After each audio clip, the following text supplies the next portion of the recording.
Nos interesa mucho en este encuentro hablar de la Estrategia Estatal de Cuidados y vamos a hacerlo con la Secretaria de Estado de Derechos Sociales, doña María Rosa Martínez Rodríguez. ¿Cómo está? ¿Qué tal? Muy bien, encantada de estar aquí con vosotros.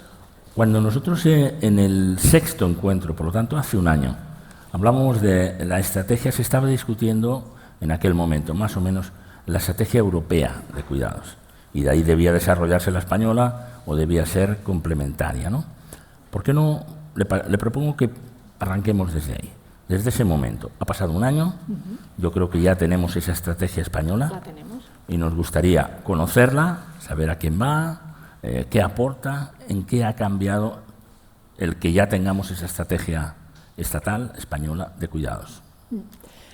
Pues mira, yo creo que para entender la importancia de la estrategia y de los objetivos que tenemos desde el Ministerio en lo que se refiere a los cuidados y apoyos de larga duración, creo que sería interesante hacer primero como un diagnóstico, ¿no?, de cómo es o qué caracteriza al sistema de cuidados de larga duración en España. Y lo primero que nos llama la atención es que se sustenta principalmente en las familias. Y cuando decimos familias, decimos mayoritariamente las mujeres. El actual sistema de cuidados cubre apenas el 30% de las necesidades de los cuidados. Eso quiere decir que son las familias, o bien con su esfuerzo en el cuidado directo o con su esfuerzo económico, las que cubren las necesidades. En segundo lugar, cuando desde las instituciones damos y apoyamos con servicios, tienen lo que llamamos un enfoque asistencialista. Es decir, damos a las personas lo que consideramos que es lo mejor, pero sin tener en cuenta ni sus preferencias, ni su voluntad, ni las circunstancias personales. Digamos que es un servicio homogéneo para todas las personas.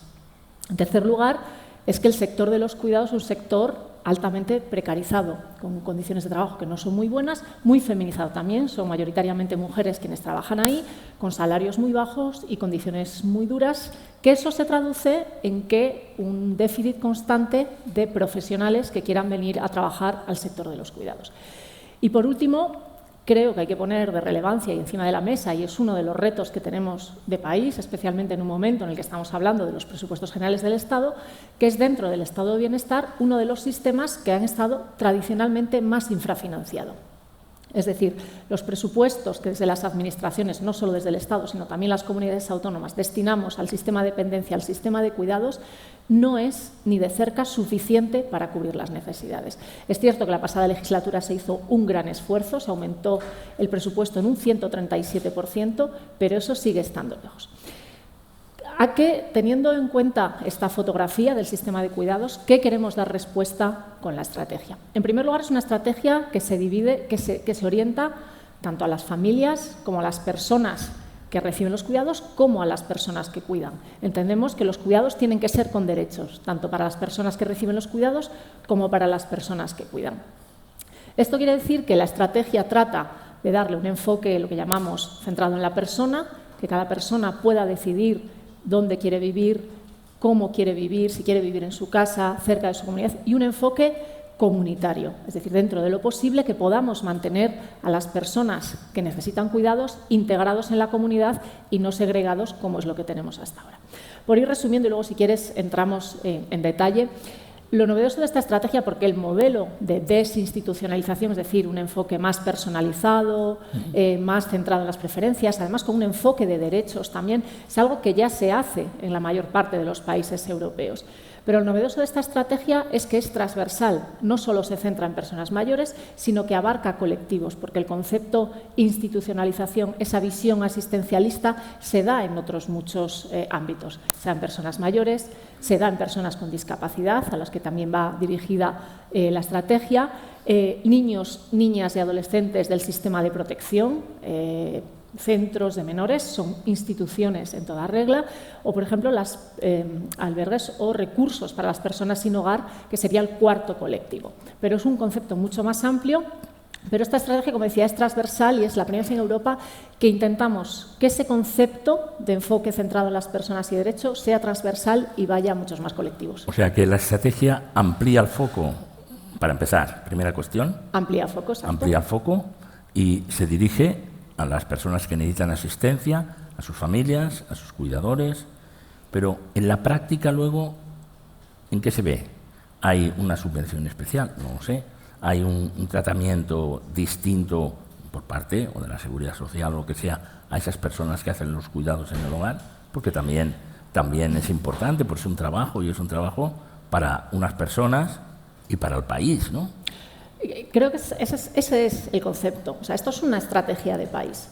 Cambiar el modelo de cuidados, como decíamos, porque además creo que la pandemia puso en entredicho, ¿no?, o nos abrió los ojos o que el sistema de cuidados no siempre respondía a unos estándares de calidad o no siempre respondía a lo que hoy en día entendemos que tienen que ser unos cuidados. Eso, por una parte, esa ventana de oportunidad se abrió. Es una cuestión de país. Vamos avanzando y las necesidades de cuidados de larga duración van a ser mayores por una simple cuestión demográfica y de longevidad. Pero claro, efectivamente, esas propias necesidades, ese propio debate tiene que hacerse con las personas que cuidan. Y por una parte, como decía, las familias y las mujeres, ese trabajo invisible. Las mujeres somos el pilar invisible del estado de bienestar, pero por otra parte, las profesionales. Y aquí enlaza muy bien con lo que antes estabas comentando con la ministra. La necesidad de profesionales, que a día de hoy y un 40% de las profesionales del sector de los cuidados son mujeres migrantes, que tienen una barrera de entrada clarísima, que es la formación. Cómo esas mujeres que vienen a trabajar pueden formarse, porque también queremos que los cuidados sean de calidad, sean profesionales. ¿Cómo les accedemos, mujeres? Perdone, secretaria de Estado, y muchas que están formadas, pero no se lo reconocemos, porque están ahí en la puerta. A veces están formadas o a veces lo que no reconocemos es el título de secundaria que tienen para entrar. Lo que nosotros queremos hacer es abrir ese debate. El debate en la pasada legislatura fue el plan de choque, fue reactivar, refinanciar, dotar de nuevo de recursos al sistema que después de los recortes de la crisis de austeridad había quedado muy tocada. Se trabajó mucho en los criterios de calidad, en cómo trabajar y mejorar los centros residenciales, con acuerdo con todas las comunidades autónomas, y esta legislatura creemos que tiene que ser el de decir, bueno, efectivamente, ¿cómo hacemos para que haya más trabajadoras, más personas que quieran trabajar? ¿Cómo hacemos para formar a esas personas que quieren y necesitamos en el sistema? ¿Y cómo hacer que todas esas mujeres que ya están trabajando en el sector informal, muchas veces pagadas directamente por las familias, pasen al sector formal? Aquí hay muchas cuestiones. Cuestiones de regulación, cuestiones de negociación colectiva, de condiciones de trabajo, de salarios, etcétera. Cuestiones de regulación de extranjería, de formación, pero efectivamente lo que necesitamos, y vuelvo al principio, es financiación. Si queremos mejorar las condiciones de trabajo, necesitamos más financiación para que esas mejoras laborales no se traduzcan en una menor cobertura. Bueno, o sea, ahora tenemos la estrategia española y la tenemos en marcha. Ahora hablaremos de los objetivos. Pero déjenme mirar un poquito atrás. El marco general en Europa, ¿qué diferencias hay, si las hay, entre la estrategia francesa, la estrategia alemana, la estrategia belga o la de Países Bajos con la española? No sé si es tanto las diferencias de estrategias, porque no todos los países tienen una estrategia de cuidados. La novedad, no todos los países tienen sus modelos de cuidado, tienen su manera en que los estados, las instituciones prestan ayuda. Tenemos los países nórdicos, donde con una inversión del PIB que casi duplica y a veces triplica la inversión española, las instituciones tienen un papel mucho más activo en la provisión de cuidados frente a países como España o el modelo mediterráneo, que llamamos, mucho más apoyado en las familias.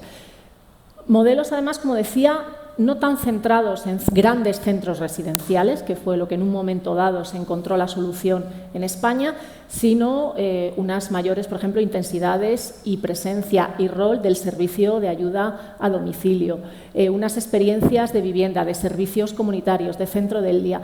No hay un solo modelo, no solo hay una estrategia, es decir, ¿qué herramientas puedo poner a disposición de las personas que necesitan cuidados para que puedan estar más tiempo en casa, para que puedan tener más decisión sobre su vida?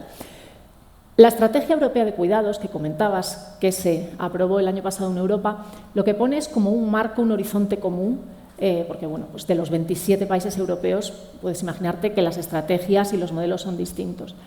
Lo bueno de la Estrategia Europea de Cuidados es que pone el foco en dos cuestiones importantes: sistemas de cuidados de calidad y accesibles.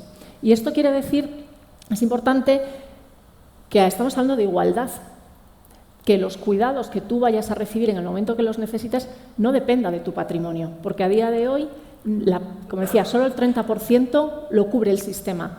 El resto o es a trabajo de las familias o son los recursos económicos. Cuanto más recursos económicos, mejores, más variados y más personalizados puedes acceder a los cuidados. Con lo tanto, de calidad, que eso implica profesionalización, monitorización, etcétera; accesibilidad, que todos los ciudadanos y ciudadanas tengan acceso y derecho al mismo tipo de servicios; y la Estrategia Europea de Cuidados pone también el foco en lo que estábamos hablando precisamente: condiciones laborables dignas y atractivas para las trabajadoras del sector. Estamos hablando de que se irá desplegando esto en esta legislatura, ¿no? ¿En qué grado? ¿De qué manera? Porque a veces sobre la legislatura también leemos que va a terminar el lunes que viene, ¿no? Bueno, yo creo que el cambio del modelo de cuidados, el despliegue de la estrategia, puede llevarnos décadas. Es decir, es un cambio profundo. Estamos hablando de cambios políticos, regulatorios, de financiación, pero también un cambio social y un cambio cultural, de cómo las personas entendemos, planeamos nuestros cuidados o los planeamos para nuestra familia. Es un campo amplísimo en el que el Estado, el Gobierno, va a liderar, tiene la capacidad de hacer ciertos cambios normativos, como por ejemplo la reforma de la Ley de Dependencia para adecuar al sistema a esta nueva visión. Tiene la capacidad de incrementar la financiación en la medida de lo posible, en las negociaciones presupuestarias, en fin, todo el consenso, pero recordemos que la prestación directa de servicios y cuidados depende de las comunidades autónomas. Los servicios sociales, la dependencia, es una competencia compartida con comunidades autónomas. Y tanto comunidades autónomas como entidades locales tienen un papel fundamental en el despliegue de la estrategia, así como entidades del tercer sector y la sociedad en su conjunto. No puede ser que los cuidados sean una cuestión familiar, las instituciones tenemos que entrar, toda la sociedad. Creemos que es una cuestión que nos interpela a todos y a todas. ¿Qué queremos hacer? Esta estrategia nace con un presupuesto. Hay ya presupuesto del Mecanismo de Recuperación y Resiliencia que ya está siendo invertido en acciones y en empezar a orientar el sistema de cuidados a esta nueva visión mucho más centrada en la persona y basada en derechos. Tenemos también fondos del Fondo Social Europeo Plus, que también vamos a ir destinando a acciones y a programas de las comunidades autónomas en esta dirección. Y vamos a ir recopilando, hablando con comunidades autónomas y entidades locales a lo que se llama el plan operativo. Algo muy técnico, quiere decir cómo vamos a ir desarrollando la estrategia. Es algo tan amplio que para intentar priorizar y poner el foco, nosotros nos hemos marcado lo que hemos llamado 7 focos de activación o focos activos. Son 7 lugares que, si nosotros creemos que avanzamos, el despliegue o la realidad de la estrategia puede ser más fácil. El primero es la valorización de los cuidados. Nos indignamos, ¿no? Pues, por ejemplo, con razón, con el problema de la vivienda, pero socialmente cuesta aceptar, o nos parece normal, que sean las familias las que estén dando solución a un derecho como es el derecho a los cuidados, por ejemplo. Entonces, esa valorización, concienciación de la sociedad para que la sociedad entiende y tengamos también esa presión social de que esto tiene que ser una cuestión de país, creo que es un punto importante. Primer punto es valorización. Segundo, la adaptación de la Ley de Dependencia, del sistema de la dependencia. La reforma de la Ley de Dependencia que esperamos en breve, a lo largo de este mes o el mes que viene, aprobarla en primera vuelta de Consejo de Ministros. Eso viene de 2007, ¿no? Aproximadamente. La primera Ley de Dependencia es 2006, una ley de casi 20 años, pues ha cambiado la sociedad, ha cambiado la visión del modelo de atención, necesita una actualización. Bien. Haremos esa reforma y esperemos que sea uno de los grandes consensos de la legislatura que nos permita sacarla adelante. Dios lo oiga, Dios lo oiga. Adelante. Tercer foco, lo que nosotros hemos llamado el plan cuidadoras, es decir, cómo dinamizamos, cómo sentamos al resto de ministerios competentes, trabajo, migraciones, seguridad social y educación, para que efectivamente todas estas barreras que nos estamos encontrando para encontrar profesionales en el sistema de cuidados se facilitan. Esto no se va a pasar de un día para otro, pero por lo menos lanzar y liderar, activar esa parte. Cuarto foco, la vivienda. Si queremos que las personas vivan en su casa o como en casa, necesitamos viviendas asequibles en cuanto a precio, accesibles y que cumplan las necesidades de las personas. Con lo cual, las viviendas de utilidad, alquiler social o fin social tienen que estar en el centro de las políticas de cuidados. Sexto. Quinto. Ese es el quinto, el de la vivienda, ¿no? No, este es el cuarto. El cuarto, venga, el quinto. Quinto, mundo rural. ¿Cómo desarrollamos el sistema de cuidados en un mundo rural en el que si de por sí el sistema tiene ya problemas de déficit de trabajadoras, en el mundo rural es prácticamente imposible tener personas profesionales? Mundo rural muy importante. Acogimiento familiar. ¿Cómo hacemos que el acogimiento familiar sea la primera alternativa o la alternativa mayoritaria en el caso de niños y niñas, sobre todo niños y niñas de muy corta edad, que están dentro del sistema de protección? Creo que ya es el séptimo, la coordinación sociosanitaria.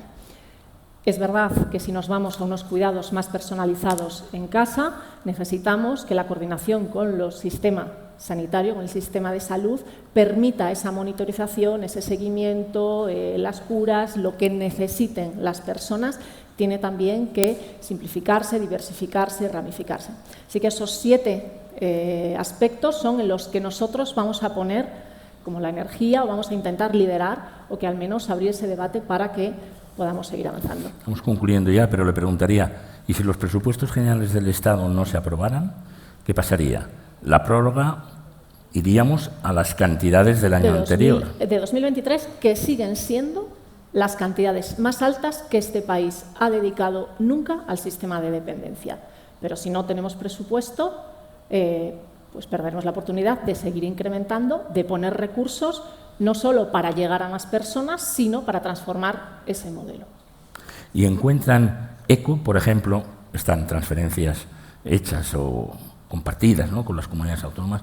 ¿Encuentran disponibilidad en las reuniones sectoriales con las comunidades autónomas? He de decir que el tema de dependencia, el tema de cuidados, hay sintonía en la manera en la que vemos las necesidades del sistema, vemos las necesidades de las personas, entendemos que hay que aumentar la financiación y que las negociaciones dentro del Gobierno se dan de la misma manera en los gobiernos autonómicos que en el Gobierno estatal.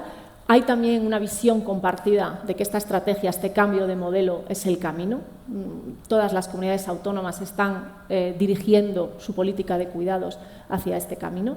Ha habido acuerdos, la legislatura pasada, lo que llamamos el acuerdo de acreditación de centros residenciales, es decir, qué criterios tienen que cumplir los centros residenciales dentro de unos mínimos de calidad tienen que cumplir. Eso se sacó por acuerdo de Consejo Territorial y yo creo que es un campo en el que hay margen para el acuerdo y para el consenso y para trabajar conjuntamente. ¿La veo optimista? Me obligo a hacerlo. Soy optimista en el sentido que creo que lo que comentaba, esa oportunidad, ¿no?, la pandemia nos dejó esa preocupación por los cuidados. Creo que la visión social de cómo tienen que ser los cuidados ha cambiado también y creo además, y esto también yo creo que los asistentes, foros como este lo pone de manifiesto, este es un reto de país. Nadie está hablando de la sostenibilidad del sistema de dependencia. El porcentaje de personas de mayores de 65 años va a crecer de aquí a 10 años de una manera importante. No es solo que haya más, sino que nuestras vidas son más longevas, con lo cual nuestras necesidades de cuidados van a ser mayores.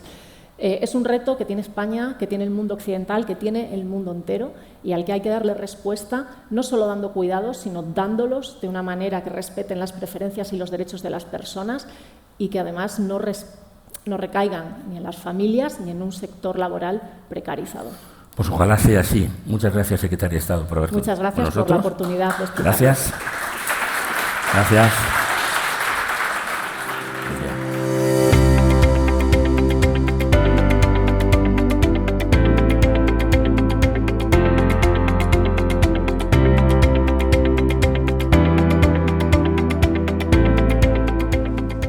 Tenemos la oportunidad de hablar ahora con Javier Yanguas. Él es el director científico del programa Mayores de la Fundación La Caixa. ¿Cómo está? Bienvenido. Muy bien, encantado. Como ya tuvimos oportunidad de conversar el año pasado, el anterior también, es inevitable que yo le diga a ustedes que están en el observatorio, en el radar ¿Qué se ha movido respecto al año pasado? ¿Qué se está moviendo respecto a los últimos años? Bueno, yo creo que hay un interés genuino últimamente, en los últimos año o 2 años, por todas estas generaciones del baby boom, que en Europa nacieron en momentos diferentes, pero que en España, las podríamos acotar entre el 57 y el 73, que son generaciones muy nutridas, 14 millones de personas, que es el 20 y algo por ciento, 25% de la población, que se están empezando ya a jubilar, que como generación son muy distintos a los de sus padres, son las generaciones más formadas de la historia, han tenido muy pocos hijos, las mujeres son las más económicamente independientes que ha habido nunca, son personas que han tenido divorcio, separación, es decir, los modos de vida y convivencia son muy diferentes de los de sus padres, y se encuentran con un modelo de entender la vejez que está pensado para los que son 20, 20 y tantos, 30 años mayores que ellos, y no encuentran eco a muchas de sus demandas, de sus necesidades, etc. Eso por un lado. Por otro lado, en un momento se jubilan estas personas, en un momento en el que las relaciones entre generaciones son complicadas, nuestros hijos, los jóvenes, tienen problemas de acceso a la vivienda, tienen problemas para tener una vida autónoma, llevar adelante su proyecto vital, por lo cual esto también, modifica las relaciones entre generaciones. Y una tercera cosa que yo creo que sucede es que tienen por delante una vejez muy larga en el tiempo. Y claro, esa vejez muy larga en el tiempo, esto decía Hannah Arendt en la introducción de la condición humana, ¿no? ¿Qué pasa cuando uno no trabaja? Es decir, ¿qué hacemos con...? Hay 20, 30 años por delante, que es un tercio de la vida de muchas personas, que es mucho tiempo, en el que igual hacer actividades, que es el modelo que tenemos, pues tiene límites. Necesitamos, yo creo, que replantear esta mirada de la vejez, y yo creo que envejecer no tiene que significar, o jubilarse de la actividad laboral no tiene por qué ser sinónimo de jubilarse a lo largo de la vida, vamos a decir, o de los desafíos que tiene nuestra sociedad.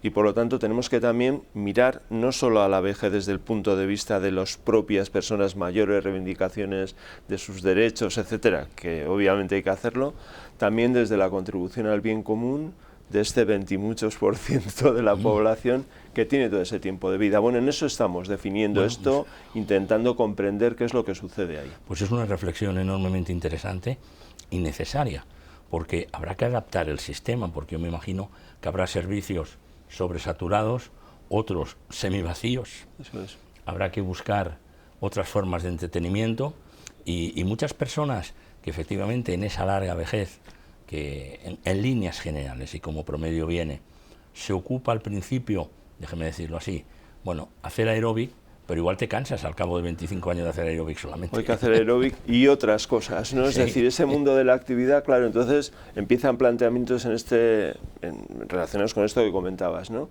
Pues oye, ¿cómo tener una vida buena o una vida plena? A mí lo de plena me resuena un poco demasiado plenilla, satisfactoria, pero también imbrincada, ¿no?, con los retos que esta sociedad tiene, ¿no? Porque hasta ahora hemos pensado que uno llegaba mayor y te jubilabas ahí de todo, te llevamos a un rinconcito, vamos a decir, aparcadito un poco, vamos a decir, sí, entre comillas, pero se puede decir. Y y ahora, claro, con tantas personas que vienen, con un conocimiento enorme que tienen, ¿sabéis? Tenemos que adaptar un poco a esta sociedad y también a una vida que cambia. Quiero decir que el ciclo vital también está cambiando, ¿no? Vivir 90 años no es solo extender el tiempo, es que lo que sucede en ese tiempo también es distinto. Y son personas que han hecho cosas siempre.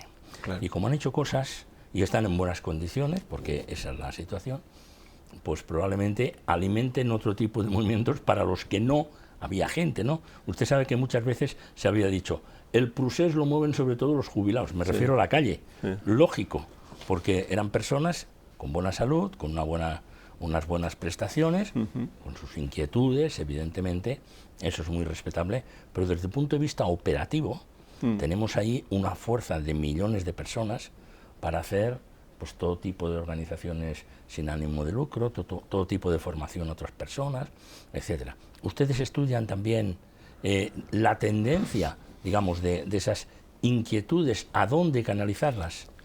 Claro, o sea, uno de los problemas en este sentido, uno de los retos o desafíos, por decirlo menos negativamente, ¿no?, que tienen estas personas es decir, oye, cuando se acaba mi actividad laboral, que ha sido una parte muy relevante de mi vida para muchos de ellos, ¿cómo lleno ese tiempo? ¿O cómo hago?, ¿no? Entonces, ¿tienen dificultades para qué? A veces tienen dificultades cuando se jubilan para hacerse una versión, por ser un poco friki, 2.0 o 3.0 de tu existencia, ¿no? Tener varios proyectos en la vida, por lo cual tienen algunas dificultades, ¿no? Por ejemplo, ¿no?, cuando les preguntamos, y hemos ido preguntando por toda España a las personas en esas franjas de edad a partir de 55 hasta 70 años, cuando les preguntamos, oye, ¿qué retos tenéis, qué desafíos?, pues hablan, por ejemplo, del desafío, pues hablan, por ejemplo, de los cuidados, desde una óptica muy diferente a las generaciones anteriores. Las mujeres dicen, oye, que son las principales cuidadoras, dicen, yo quiero cuidar, sí, pero equilibrando mi proyecto personal con el cuidado. Esta especie de mirada de las mujeres, ¿sabes?, de abnegación, de entrega al cuidado de los otros, yo creo que vienen cambios, es decir, cuidado de los nietos, cuidado de las personas mayores, lo que sea, pero quiero equilibrar con mi proyecto de vida, por lo cual sustantivizan en tener un proyecto, es decir, tener una vida propia con sentido, con significado, como se quiera ver. Ahí hay un cambio muy importante, y también hay cambios, por ejemplo, en la manera en que quieren, cuando envejezcan, que les cuiden. No quieren ser cuidadas y cuidados los que tienen 50, 60, 70 como les cuidaron a sus padres, es decir, quieren que la familia juegue otro papel. Bueno, ahí viene todo un desarrollo. Creo que hay diferencias también en cuanto a la importancia que le dan a las relaciones y el miedo que tienen a la soledad, por ejemplo, que no se veía antes. Es una enfermedad muy extendida, no reconocida, y a veces que no diagnosticada, ¿no? No, efectivamente, pero bueno, ellos lo dicen y ellas los dicen, ¿no? Relaciones cada vez más frágiles, relaciones con menor compromiso, relaciones con falta de apoyo. Claro, eso, en un momento de la vida en la que tú te proyectas hacia la vejez, eso quizá da más miedo, bueno, relacionado con este individualismo rampante que tiene nuestra sociedad, sí, da más miedo que en otros momentos.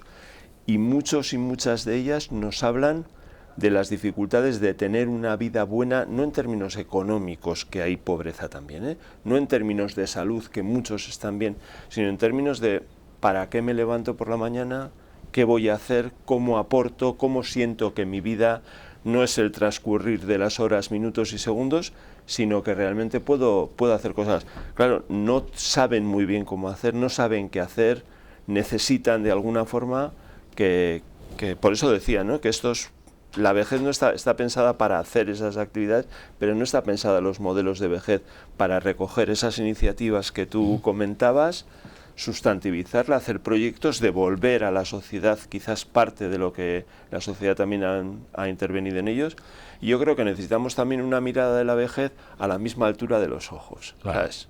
O sea, estos del 57 al 73, estos del franquismo se acuerdan poco. Quiero decir, no digo sí, que no se acuerden, digo que los del 63, por ejemplo, en la mitad de esas generaciones, pues tenían 10 años o 11 cuando murió Franco, ¿no? Sí. Es decir, que son mucho más plenamente democráticos, son mucho más, ¿sabes?, hacen valer sus derechos, déjame han viajado. Decirlo, y más divorciados. Más divorciados, por supuesto. Es decir, la estructura familiar totalmente no es exactamente la misma que había antes. No es. Y en consecuencia, entre otras cosas, porque también se podían divorciar y sus padres no.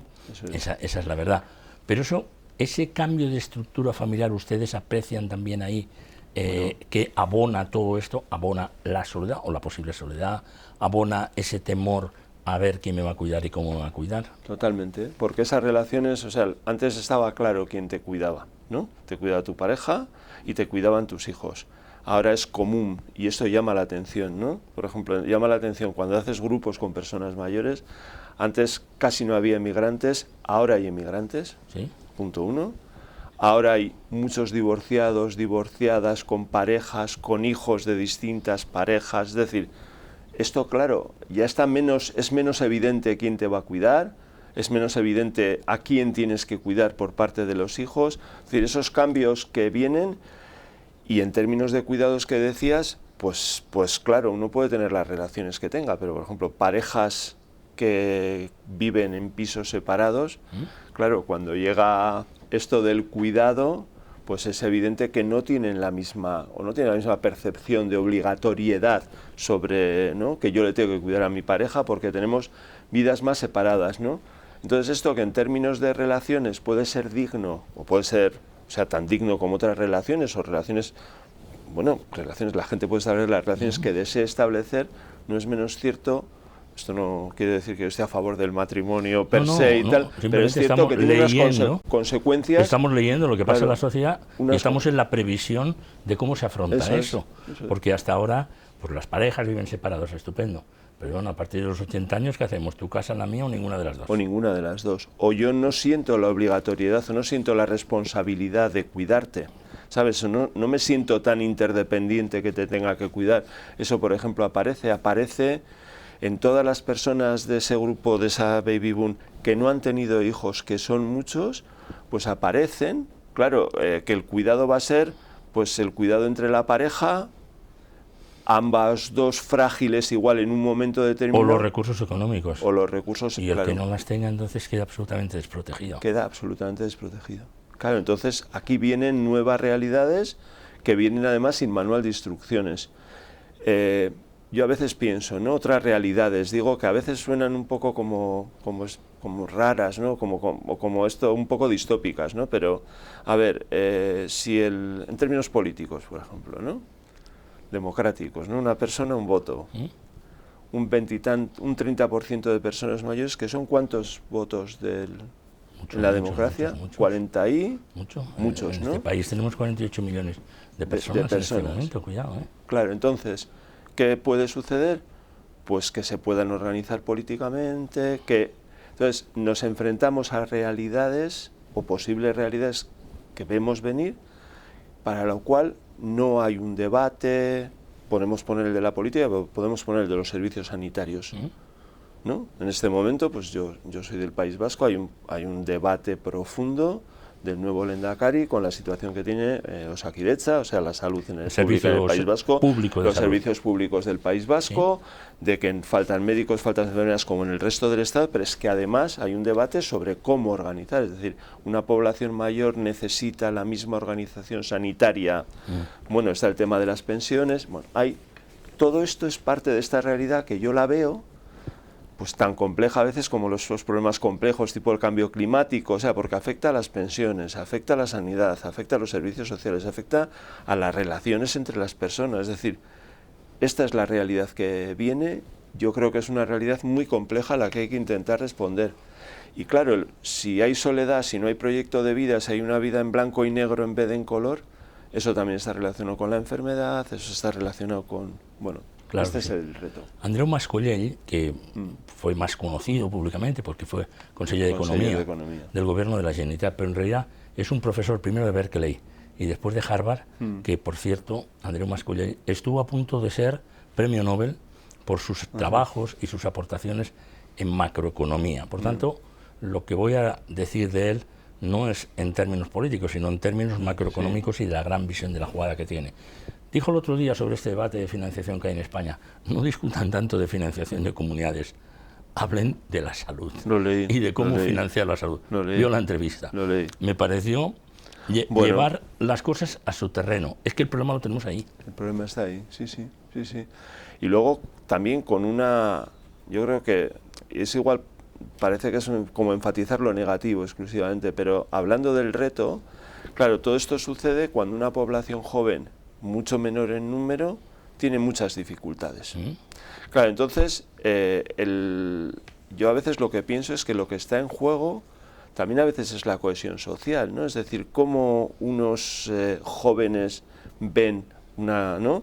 Es decir, hace poco estaba en el Ayuntamiento de Bilbao, pasaba por ahí, y entonces yo me quedé impresionado porque estaba viendo una manifestación que reivindicaba un aumento de las pensiones que puede ser absolutamente legítimo, ¿eh? No entro en el fondo por parte de los jubilados del País Vasco, y entonces dos chavales se ponen a mi lado, estábamos viendo y le dice uno al otro, entre 25 y 30 años, le dice al otro, mira, esos pensiones de 2.000, nosotros sueldos que no llegan a 1.000.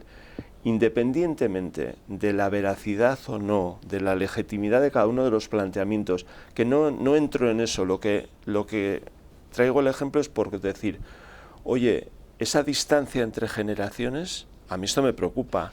Sí, eso es muy interesante. Me preocupa que, oye, las pensiones se pagan con los trabajadores actuales, ¿sabes? Me preocupa esa distancia en la que se vean que esos mayores o esos viejos, o esas personas mayores están ahí en una distancia sideral de ellos y que esa conexión entre generaciones, y el cuidado es parte de esa conexión entre generaciones, pues también yo observo distancia, desapego. Y a mí esto me preocupa mucho porque creo que la cohesión social también está en juego. No, correcto, y se puede traducir en una falta de solidaridad en su momento, ¿no? En su momento. Porque ahí puede existir un punto de tensión, de fricción realmente muy importante. Permítame preguntarle, Javier, ustedes en el servicio de estudios, realmente ahí, ¿no?, en la Fundación La Caixa, a todo esto que viene nuevo, ¿tiene algún título? ¿Cómo lo llamamos? Por ejemplo, nueva longevidad, no lo sé. ¿Cómo lo podemos llamar? ¿Cómo lo están definiendo? Por saber cuando nos referimos a ello, ¿no? A la nueva realidad que se está conformando y que usted ha definido muy bien, el baby boom, nunca veía tanta gente preparada, etcétera. ¿Cómo lo llamamos? Bueno, ahora le estamos llamando, en este momento le estamos llamando nueva longevidad. Pero bueno, también es sí, pero las diferentes disciplinas, ¿sabes? Tú lo ves desde la demografía, tiene una acepción, tú lo ves desde la psicología, tiene una acepción, todavía no está definido, pero es eso, ¿no? Generaciones nuevas que vienen con un background totalmente diferente de sus anteriores, que van a ser legión y que pueden inclinar, por decirlo así, la sociedad hacia un lado o hacia el otro, y que necesitamos reflexionar sobre qué respuesta personal, pero también comunitaria, social, política también, le vamos a dar a esto. Y esto tiene, pues tú lo has expresado antes, ¿no?, connotaciones que no hemos hablado, pero tiene connotaciones, pues, en la oferta de negocios, en la oferta de muchas cuestiones, ¿no?, que conforman lo que es la totalidad de esta sociedad. Por concluir como hemos empezado, entonces, entiendo que el radar sí se ha movido.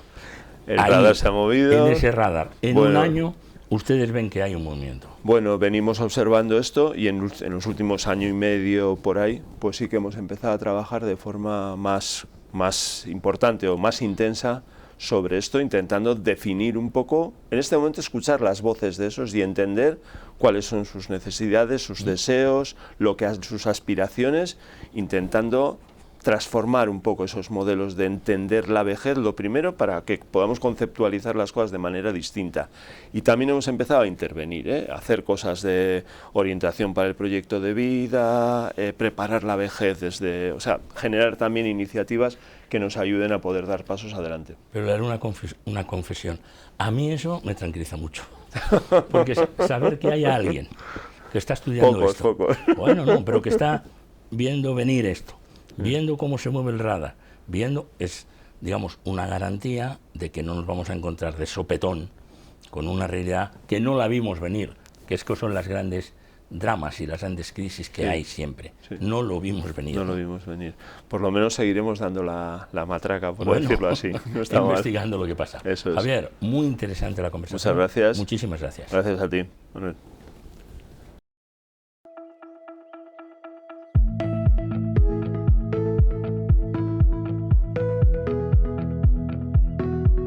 Como expertos en nutrición, ¿cuáles son los mayores retos a los que se enfrenta Sodexo a la hora de diseñar y planificar menús para una residencia? Teniendo en cuenta el estado de salud habitual de los residentes, tenemos dos retos principales. En primer lugar, ser capaces de diseñar dietas saludables y en segundo lugar, que sean atractivas para evitar el grave riesgo de la desnutrición. Con ese objetivo en mente, Sodexo, hace ya 7 años, junto con la Universidad de Ottawa en Canadá, comenzó un estudio para entender cómo el deterioro cognitivo, que es inherente al envejecimiento, puede ser mitigado a través de dietas saludables en el momento de la comida. ¿Cómo se materializaron en soluciones las evidencias que surgieron del estudio sobre los 5 sentidos de la Universidad de Ottawa? Este estudio nos dice que la pérdida sensorial por envejecimiento se puede contrarrestar con una adecuada estimulación de los sentidos. Sobre esta base científica, en Sodexo desarrollamos el despertar de los sentidos, que implica una serie de acciones que nos permiten estimular los sentidos, como el olfato, el oído o el gusto, para conseguir que los residentes recuperen el estímulo en el momento de las comidas y, por tanto, el placer de comer. ¿Cuál ha sido el impacto del programa El despertar de los sentidos en los residentes? Entre las evidencias que tenemos están los testimonios tanto del personal del centro como de las familias que nos dejan ver claramente una mejora en el bienestar de los residentes en el momento de las comidas. Pero lo que realmente nos ha sorprendido son los resultados clínicos, donde hemos visto una reducción en el riesgo de malnutrición de hasta el 70% y mejoras en todos los valores nutricionales provenientes de los MNA, como mejoras en los niveles de proteína, mejores en los niveles de colesterol e incluso estabilización de los pacientes diabéticos. ¿Sería posible extender el programa El despertar de los sentidos más allá de las residencias? Vistos los buenos resultados que hemos tenido en las residencias, el siguiente paso que se ha marcado Sodexo es llevarlo a los domicilios donde tenemos más de 9 millones de personas que podrían beneficiarse de El despertar de los sentidos.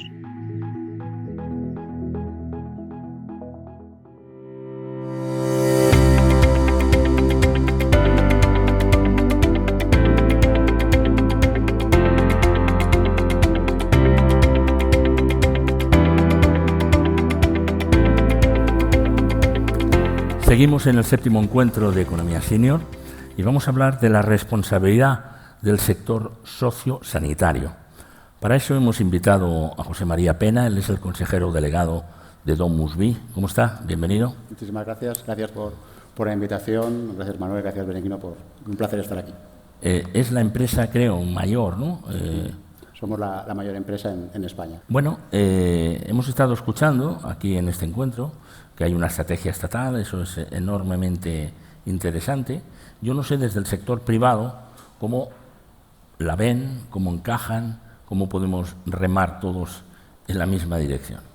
Creo, y acabamos de oír a la Secretaria de Estado, que los conceptos fundamentales de la estrategia, todo el mundo estamos de acuerdo. Es decir, mejores cuidados, más accesibilidad, todo el mundo, todos estamos un modelo mucho más centrado en la persona, en las necesidades y en los perfiles que esas personas en lo que quieren hacer, todos estamos de acuerdo.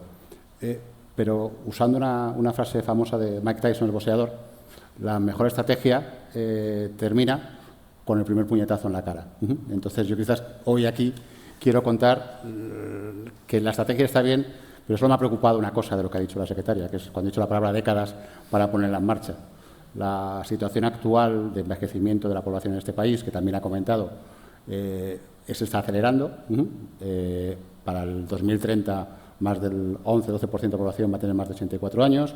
Vamos a seguir envejeciendo probablemente porque vivimos más años y eso, hablando de la parte de mayores, significa que tenemos unas necesidades de cuidado mayores y eso requiere lo que son los mayores retos que todos en el día a día estamos intentando trabajar. Retos, el primero que lo he comentado, que son el reto más importante que yo creo que tenemos es la falta de profesionales, tanto asistenciales cualificados como ahora mismo pues casi cualquier tipo de profesional, que tenemos muchas barreras de entrada, además de las salariales y la economía te permite, pero que como tú has comentado antes, pues de homologación de títulos, de favorecer a inmigrantes a trabajar. Nosotros somos una compañía donde casi el 91% son mujeres.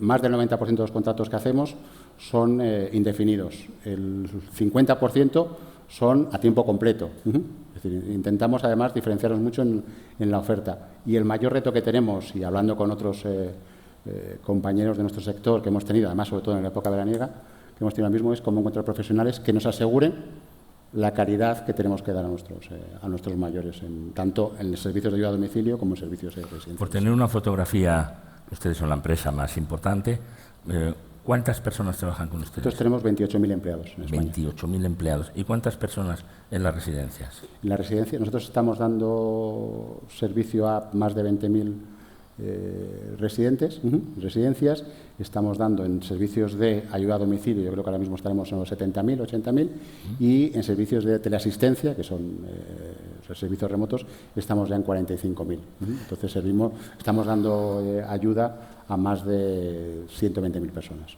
Y es un sector, va por su empresa y por el conjunto del sector, que no se desarrolla más precisamente por la falta de personal. Porque no será por falta de demanda, ¿no? No, lo que está ocurriendo ahora mismo es que la realidad es que hay mayores necesidades, la demanda existe, hay sobre todo, tanto en ayuda a domicilio como en la parte residencial, la población está más envejecida y el reto que tenemos ahora mismo es encontrar esos profesionales.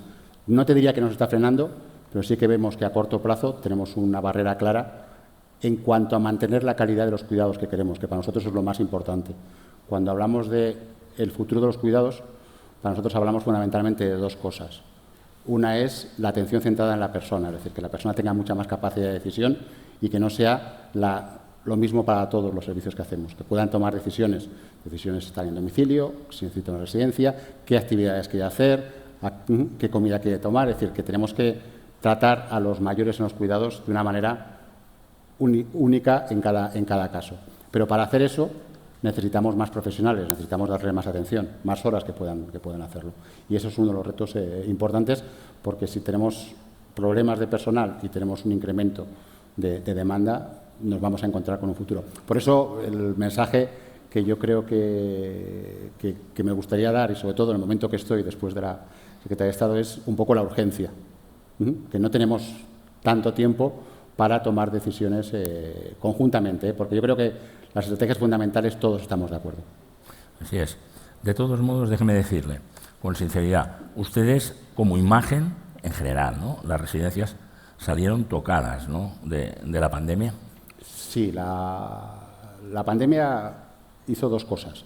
La primera puso en el foco algo de lo que no se hablaba, que eso es la parte, quizás, déjame ver la parte medio positiva de la situación, porque antes no se hablaba de residencias ni se hablaba de mayores. Es decir, era un tema que no estaba en ningún medio. La pandemia lo pone en el foco de una manera muy negativa, con mucho desconocimiento por todo lo que ocurre.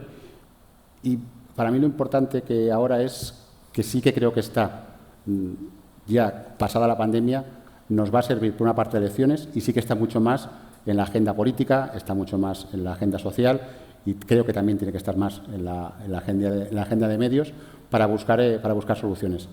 Y déjame decirte solamente una cosa más aquí, hay en la parte de las residencias, que fueron las que más sufrieron durante la pandemia, cuando haces encuestas entre familiares de usuarios o gente que conoce lo que se hace realmente en las residencias o gente que no lo conoce, hay una diferencia abismal.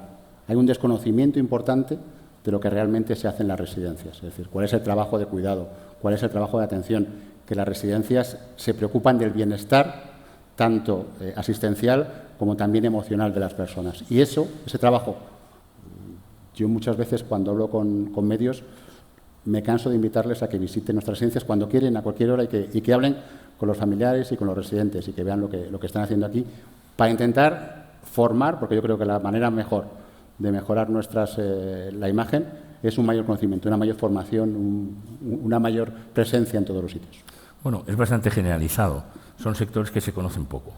Y entonces, cuando surgen los problemas, a partir, digamos, de algunos titulares importantes, pues se construye una imagen. Luego revertirla es muy complicado, ¿eh? No es imposible. No es imposible. Necesita tiempo. Necesita tiempo. No sé si décadas como no tenemos décadas. No tanto como décadas, porque si no sería bastante más. ¿Y cómo está ahí la innovación tecnológica? Porque eso puede ser muy importante también. La tecnología nos va a ayudar en tres partes.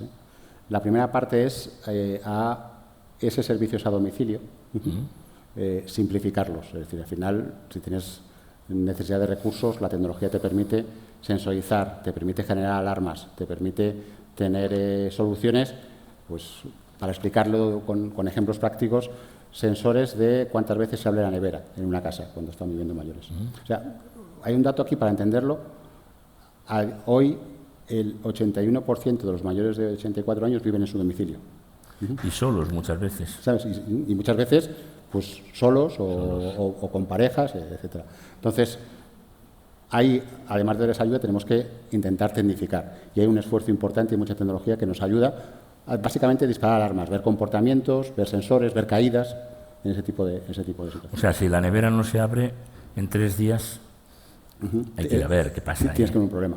Ese tipo de soluciones que te permitan, a través de la domótica, ser capaces de sensorizar y tener alarmas y tener gestión. ¿Sabes? Lo importante después, por mucha tecnología, es tener personas alguien que le llame al mayor, está bien, se ha tomado su medicina, cómo están, es decir, que haya esa comunicación que realmente es la parte más empática de los cuidados, que para nosotros es uno de los valores fundamentales. Déjeme decirle, señor Pena, y hay personas, desgraciadamente, y lo sabemos, que esa llamada es a lo mejor la única que le habla, no sé si en esa semana, pero en ese día, desde luego. Probablemente. Entonces, y hay un tema, cuando hablas de los servicios a domicilio, que es la soledad de los mayores, que es uno de los problemas que también nos vamos a encontrar como sociedad, con unas nuevas generaciones que han cambiado en cuanto a las... De esos 3 sectores que ustedes trabajan, si he entendido bien, las residencias, los cuidados a domicilio y también las videollamadas. La asistencia, sí. ¿Cuál es el que le crece más de los 3? Ahora mismo el que más está creciendo es la parte de ayuda a domicilio, porque hay más necesidades y la ayuda a domicilio es donde, además, tanto las ayudas públicas o el Gobierno está poniendo más presupuesto y es el que está creciendo. ¿Y porque están colapsadas ya las residencias o no? Y porque hay una falta ahora mismo de plazas residenciales en España. Se calcula que de aquí a 4 o 5 años probablemente falten 130.000, 150.000 plazas de residencias. O sea, es un sector que mercado tiene. Sí, pero es un sector que las decisiones de hoy tardan tiempo en llevarse. Es decir, si tú tomas decisiones de incrementar las plazas residenciales en una provincia, en una comunidad autónoma, tienes que buscar el terreno, tienes que hacer la construcción, tienes que hacer todos los permisos y tienes un periodo de tiempo hasta que lo llevas. Es decir, por eso vuelvo a remarcar quizás mi mensaje inicial, que es ese sentido de la urgencia para tomar medidas. Sin duda y que hay, por perfiles, por niveles de dependencia y por elección propia de las personas y de las familias, que no olvidemos la parte de las familias aquí, que las soluciones a domicilio pueden ser mejor, pero hay otros casos donde la solución, donde la persona va a estar mejor en una residencia. Y esa capacidad de elección para nosotros también consideramos que es importante. Si yo le preguntara que me definiera en pocas palabras, 3 o 4 palabras, ¿qué es su compañía? ¿Cómo lo definiría? Mi definición, me lo pones complicado, pero déjame que te diga, somos una compañía empática. Empática. La empatía es uno de nuestros valores importantes, porque al final, cuando estás cuidando, la empatía lo es. Somos una compañía innovadora, queremos hacer cosas diferentes, queremos ser capaces de adelantarnos a lo que el mercado quiera, y somos una compañía de personas. La persona está en el centro de todo lo que hacemos. No le pregunto por la responsabilidad social, tendrán la que tengan, como todas las empresas, unas tienen, otras no tienen. Pero yo me imagino que usted, que quizá ha estado en otros sectores, ser el consejero delegado de una empresa que tiene 28.000 trabajadores para atender a más de 100.000 personas, supongo que da una responsabilidad muy especial. No hablo ahora de la responsabilidad social corporativa. No, la realidad es que llevo 3 años como consejero delegado. Es una actividad que me está reportando desde un punto de vista personal mucha satisfacción, también muchos problemas y muchas noches que le das demasiadas vueltas a la cabeza, como todos. La realidad es que, como todos los que trabajamos en este sector, pero sí que desde un punto de vista de responsabilidad, cuando hablamos de las famosas ESG, la última G, que muchas veces nos olvidamos, hablamos de la descarbonización y otras cosas. Pero la G de governance. De governance, la G de para governance. mí es muy importante, y déjame que comente dos cosas. Desde un punto de vista, nosotros hemos sacado un proyecto de buen trato al mayor importante, es decir, el buen trato parte de esa atención centrada a la persona, pero otra parte de la no infantilización, parte de asegurarse que todo el personal está formado y tenemos procedimientos claros para cómo tratamos, porque para mí ese es un elemento diferenciador y me asegura una calidad de cuidado. Y un segundo proyecto que también para nosotros que son los consejos de familias y el Consejo Nacional de Familia. Cuando hablamos de los cuidados pensamos muchas veces en mayores, pero un mayor y la familia en esas situaciones hay que tratar de manera conjuntamente. Son todos los stakeholders de los proyectos. Y nosotros estamos dando mucha más visibilidad y mucha más transparencia a las familias. Hemos creado el Consejo Nacional el Consejo de Familias en todos los centros, donde hay, no es un co-management, pero sí que hay información abierta y un consejo que representan a todas las familias del centro y que tienen toda la información de lo que está pasando. Y hemos creado, ahora estamos en proceso de creación, lo que denominamos un Consejo Nacional, alguien que nos apoye y nos soporte en las decisiones que tenemos que tomar. Entonces, para mí el governance, desde un punto de vista de cómo cuido el buen trato a los mayores y cómo le doy más peso y más transparencia a las familias, es clave e importante. Usted ha hablado de innovaciones y cuando me definía la empresa en pocas palabras, dígame qué innovaciones últimas han incorporado o cuáles van a incorporar. Innovación para mí no es solamente tecnología, el Consejo de Familias Está para mí claro, es hay innovación es social. es una innovación que es social, pero sí que de las que estamos, ya llevamos 2 años con ella, pero que para mí es de las más bonitas porque contiene tecnología, tiene la parte personal, tiene la parte formativa, es la Senior University, que es una universidad para los mayores, para los residentes nuestros, en que a través con la Universidad Oberta de Barcelona hacemos cursos universitarios hasta graduación para nuestros residentes, que pueden a través de tecnología y a través de vídeo se conectan a profesores de la universidad. Pero los que están en la residencia se apuntan para... O alumno, o sea, los alumnos son personas que trabajan en la residencia. No, los alumnos son residentes. O sea, y cuando me acuerdo en este año, pues siempre hay un acto de graduación y una de nuestras residentes dio el discurso, o sea, es un acto de graduación como si es en la universidad, y cuando lo escuchas hablar y te cuenta de que ella no pudo estudiar cuando era joven y tener ahora los 87, 88 años que tenía la oportunidad de estudiar, eso, ponerlo en valor y escucharlo, al final es lo que creo que es el valor añadido que podemos ofrecer a nuestros mayores. Eso sí es una innovación, ¿eh? Eso es innovación. Eso es una innovación realmente enternecedora, además, ¿eh? No, es decir, pero por eso cuando te hablo de personas y de empatía, esos son los puntos que son importantes para nosotros. Muy bien. José María Pena, estamos concluyendo. A mí me gustaría un mensaje final. A veces, si fuera un debate, le diría yo el minuto de oro, tal, ¿no? Pero yo le diría un mensaje final, probablemente no solo dirigido al público en general, sino quizá, entiendo, a su propia empresa, que ya es muy grande, pero es casi como una provincia. Hay provincias que no tienen tanta población, ¿no? Pero también quizá al sector, no sé. Un mensaje final. Creo que como sector debemos de estar más unidos, y eso es algo que lo primer mensaje, más unido el sector. Más unidos como sector. Creo que con la administración pública debemos trabajar mucho más en avanzar en una colaboración público-privada, porque las soluciones hacia el futuro, estoy convencido que tienen que partir del público, pero el privado estamos para ayudar, desde un punto de vista de inversión, fondos, gestión, conocimiento, etcétera, y lo tenemos que hacer, y que pongamos en el candelero el problema demográfico que tenemos en el futuro. Y ya que me dejas hacer el tema ya medio político, creo que es un tema que necesita un pacto de Estado en un momento dado y que, como ha dicho antes tanto la ministra como la secretaria, seamos todos conscientes de que ese problema hay que encontrarle soluciones y trabajarlo entre todos. Completamente de acuerdo. Para este tema y bastantes más es necesario un pacto de Estado, es necesario dialogar. Exacto. Y es necesario construir. José María Pena, un placer. Muchísimas gracias por su tiempo y por estar a todos. Gracias.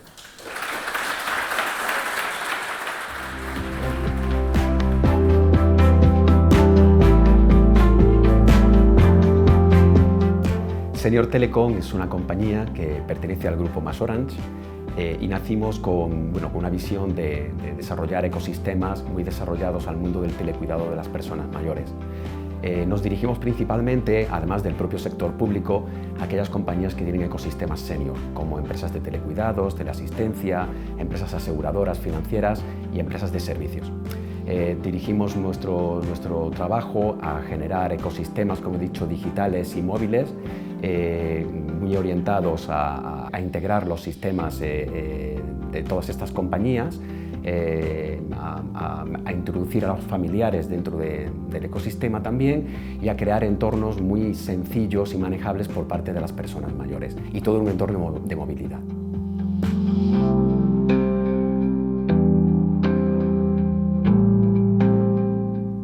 Pues sí, nuestros clientes normalmente su parte en la que tienen menos experiencia es toda relacionada con el mundo de tecnológico. Entonces ahí es donde desarrollamos nosotros habitualmente nuestro trabajo. Generamos ecosistemas muy avanzados, donde incluimos las telecomunicaciones y además damos soporte con cualquier tipo de tecnología de dispositivos de wearables que hagan falta. Cuentan con el soporte de una gran compañía como es MasOrange para definir la necesidad de telecomunicaciones más eficiente. Integramos en el ecosistema todos los servicios de nuestros clientes, estas empresas de telecuidados, y por último damos un soporte end-to-end de todo el servicio.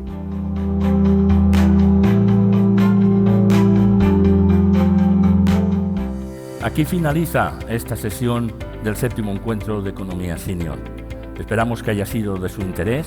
Damos las gracias a todos ustedes por seguirnos, a todos los patrocinadores, a todos los ponentes y, por supuesto, a los organizadores, a CaixaBank y a Senior Economy Forum.